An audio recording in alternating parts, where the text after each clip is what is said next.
the difference between seller financing and a land contract. In seller financing, the owner is acting as the bank to the buyer. As the owner and the bank, they want to make sure that whoever the buyer is would make for a good borrower. You should be checking their assets and their credit and everything else like a bank would ask you to make sure that they're going to make their payments on time. You need to feel good about who the buyer is to make seller financing in this scenario make sense. Now, the reason people do seller financing over traditional financing is because you can typically work out a slightly better interest rate than some banks will have. You can negotiate how much of a down payment it is, and really kind of create a custom loan based on terms that make sense for both parties. Now, in a land contract, it's a very similar type of situation where the seller is still acting as the bank and the buyer is still acting as the borrower.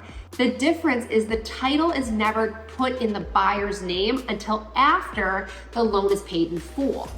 So they're the owner for all purposes. They fix the property, they're responsible for the bills. The actual seller isn't responsible for that anymore. But until a balloon payment or the loan is paid in full, the title stays in the seller's name. And the reason this is such a powerful tool is because if that buyer doesn't perform, if they stop making their payments, if they default, life happens, the property's still in the owner's name. So they don't have to go through a foreclosure process, they just carry on. Any payments that were made to them throughout the process just went down to pay off their loan or money in their pocket, and now they have a property they can do whatever they want.